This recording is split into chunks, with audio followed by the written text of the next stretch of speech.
Hey everybody, this is Perch, and there's a concept DC has coming up that I think is actually pretty cool. I like the idea. It's something a little bit different. We've seen lots of different things happen in lots of different superhero books, and this one, we've actually seen aspects of this, but this is bringing it together in a different way. Now, there's a lot of negativity, and there's a lot of things to be negative about. So this isn't a rah-rah, everything is great, because clearly there's plenty of things that aren't great, but there are some interesting ideas coming up. And so I wanted to highlight Jeremy Adams, who has a storyline coming up in the Flash books called 1 Minute War.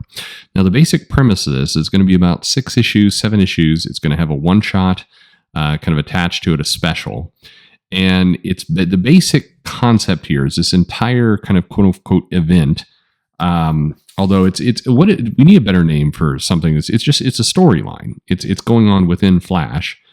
And it basically, this entire storyline or little mini event is going to take place in comic book time over 1 minute, which makes sense because we're talking about the Flash. The Flash moves very quickly, so this is an opportunity to see an event, a war, a whole thing going on where, in Jeremy's words, the comic itself is about 10 seconds worth of real times happening in the comics, but of course you're seeing tons of action, tons of dialogue and things wrapped up into this comic because they're moving at super speed. They're using the Speed Force. So to me, it's a cool idea.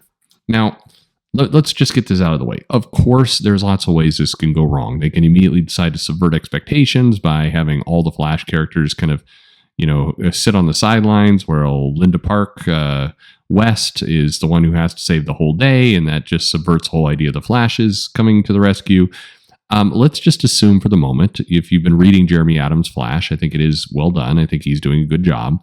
I think he cares about the characters. And in his words, kind of he's the anti-One More Day. He wants to lean into, well, I shouldn't say it that. I should knock on wood because there is some dark clouds in that. But he basically says that he wants to build up the Flash family. That he likes how the Bat family and the Bat books have each other's backs because Gotham is such a hellhole, so they kind of have to. And the Flash family, they live in kind of a different place. Keystone City doesn't really have the same problems. It's not as, the Flash adventures have been, even sometimes grim. They still have a lighter tone to them, certainly, than what Gotham does. So, pulling the family together, the whole family, is something that he's interested in playing with. So, I don't think we're going to get a big subverted expectations book where we're promised a 1 minute war, but actually for the most of the issue, they're just sitting down having dinner with the villains and kind of contemplating eating at super speed. I don't think we're going to get that. They do say that part of this entire thing is that they're going to deal with Barry. So Barry, who's the Flash series has been based on Wally West. And they've been kind of rehabbing Wally since he's had a tumultuous last couple of years for sure. So there is but this event, this 1 minute war, will have some pieces with Barry. It says I'll quote you. There's a lot going to be going on for Barry and a lot he has to face in terms of his own personal growth, where he is standing. This very peculiar situation where you're the mentor and you're looking out at the landscape and you realize that the kid you helped train, meaning Wally, and raise in a way is now married with kids. And you're not married, you don't have kids, so what do you want from life? It's not negative or positive, it's just this guy's moving on with his life. What is I'm doing? What is it I want? Do I want to be married to Iris? Do I want to be doing this? Do I want to do that? It's part of the journey he's going to be on, especially because non-speedsters are going to be kind of frozen in time for this entire event. Okay, so it sounds like Barry's going to be doing some thinking. Sounds like they're at least teasing that maybe there's going to be some status quo change with Iris. Either they're going to either get married or break it apart. Who knows what we're going to get with Barry. But at least with Wally, there's lots of comments that we're going to hear. We're going to see Linda, we're going to see the kids, we're going to see all these different aspects. Irie, Jai, Bart, Jesse. So, a lot of the family will show up here. Anyway, so that's it. So, absolutely, every comic these days has the ability to suck. So, with that out of the way, with that negativity and that acknowledgement that certainly everything can go sideways, I'm looking forward to this. And I find myself in this weird place where we've got Sinister Secrets and we have the Avengers kind of wrapping up with the Jason Aaron storyline. And we've got a Spider-Man Dark Web thing coming. And we have all these different comic crossovers and events and tie-ins. And the one I'm kind of looking forward to the most is this one. And I think if you listen to this channel for a long time, I've certainly been more of a Marvel person historically than a DC person. But I'm intrigued by the concept. Yeah, I admit it. I'm a sucker. I'm intrigued to see exactly how creative, can Jeremy Adams get in putting out an event that basically, takes all these comics. Now they're going to ship twice monthly, which is helpful. I think the one thing that could potentially be an issue here is even at 2 weeks, the comics releasing into your hands is going to feel slow. So you're going to have to reconnect people every 2 weeks with this idea that time is moving really, really fast. And that could be trickier than he thinks. But I'm interested in this premise. I think it's a neat little concept. I like the idea that we're getting this kind of rapid story. I think there's a lot of things you can play with it.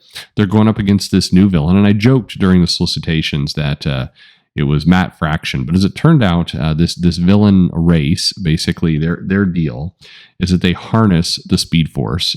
They are this kind of marauder type group. They use the Speed Force to basically loot and leave husks of worlds behind at super speed. So they use the Speed Force the way others use technology for war. But he mentions that he actually did name it off of Matt Fraction. So that's my little innocent joke, but turns out, nope, that's actually where he came up with the name.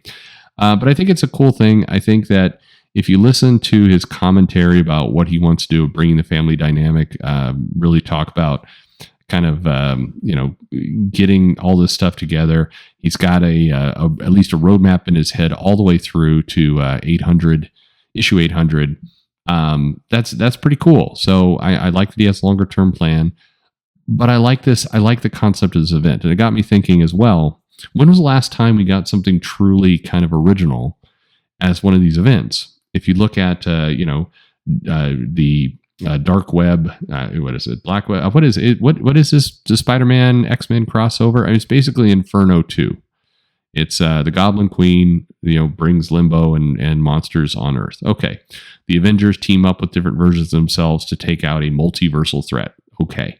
If you actually look at a lot of the events we've been handed, including Dark Crisis, character from the past is crazy, wants to restore the multiverse or do something with it, and villains and heroes have to have a stand, one big showdown.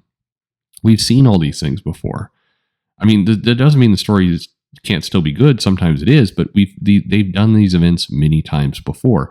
This one, at least the premise, sounds unique. And so a lot of comics kind of come and go, and a lot of people, it's very easy to bag on, what is Tom Taylor doing? What is Tom King doing? What are the Toms doing? Where's Bendis at? Where's what's going on with the X Office? It's very easy to complain about those things because God knows they give you reasons every week. But you do have things like what Zub is doing with Thunderbolts and what Jeremy Adams is doing here with Flash.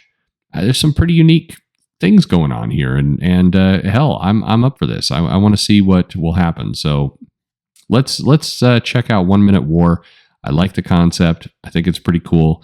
One of you guys in the comments could tell me where this has been done before, but I like the idea that we're getting this event. It's done over a very compressed time period. It plays into the uniqueness of Flash. So this is not a story you could do with Aquaman. This isn't a story you could do with Wonder Woman. This is a flat event that fits the Flash. And it's happening, hell, and even in the other gift, it's happening with his own comic. No special big crossover, no tie-ins. Just this is what storyline should be. So bless you, Jeremy Adams. You are you're at least bringing something that I think is pretty unique, and can't wait to see it. So what about you? Are you buying this event? Are you interested in it? Let me know in the comments below. Like and subscribe, of course, and thanks for listening.